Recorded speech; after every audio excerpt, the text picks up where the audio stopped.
मेघनाथ लंकापति रावण का सबसे प्रिय और शक्तिशाली पुत्र था। युद्ध में मेघनाथ का वध करने की प्रतिज्ञा लेकर लक्ष्मण जाने के लिए तैयार हो जाते हैं। उस समय श्री राम कहते हैं कि मुझे इस बात में कोई भी संदेह नहीं है कि तुम वीरता और रण कौशल से मेघनाथ का वध कर दोगे, परंतु इस बात का ख्याल जरूर रखना कि मेघनाथ का मस्तक भूमि पर न गिरे, क्योंकि सुलोचना एक पतिव्रता नारी है और मेघनाथ एक नारी व्रत का पालक है। ऐसे में अगर मेघनाथ का मस्तक भूमि पर गिरता है तो सारी सेना का विध्वंस हो जाएगा। लक्ष्मण ने प्रभु राम की बात मानते हुए ठीक ऐसा ही किया और मेघनाथ की मृत्यु के बाद उसके मस्तक को नीचे नहीं गिरने दिया।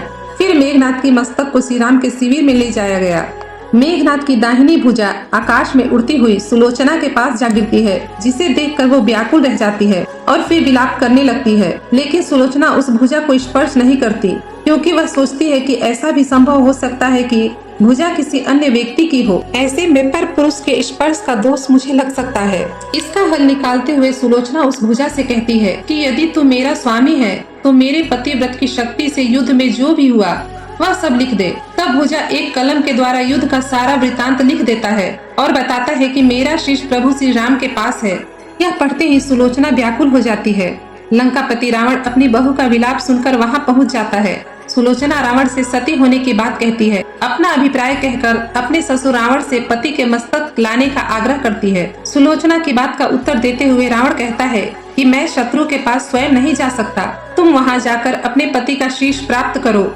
वहां बाल ब्रह्मचारी हनुमान, परम जितेंद्रिय लक्ष्मण तथा श्री राम मर्यादा पुरुषोत्तम है।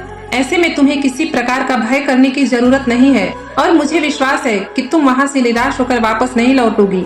जब श्री राम ने सुलोचना के आने का समाचार सुना तो वह खुद खड़े होकर सुलोचना के पास आए और उनसे कहा कि तुम्हारे पति विश्व के शक्तिशाली योद्धा और पराक्रमी थे, लेकिन विधि के विधान को कौन बदल सकता है। पतिव्रत की महिमा को अपार बताते हुए श्री राम ने पूछा कि मुझे बताओ मैं आपकी किस प्रकार सहायता कर सकता हूँ। तब सुलोचना बताती है कि मैं सती होने के लिए अपने पति का मस्तक लेने यहाँ आई हूँ। सुलोचना को वहाँ देखकर सभी वानर सेना भी चकित रह गई थी। उनके मन में यह सवाल आया कि आखिर सुलोचना को कैसे पता चला कि उसके पति का शीश श्री राम के पास है। तब सुलोचना ने मेघनाथ के भुजा वाली बात कहकर बताई। फिर भगवान राम से अपने पति का सिर लेकर सुलोचना अपने महल में वापस पहुंच गई और वहां मेघनाथ के सिर को लेकर अग्नि में बैठकर सती हो गई।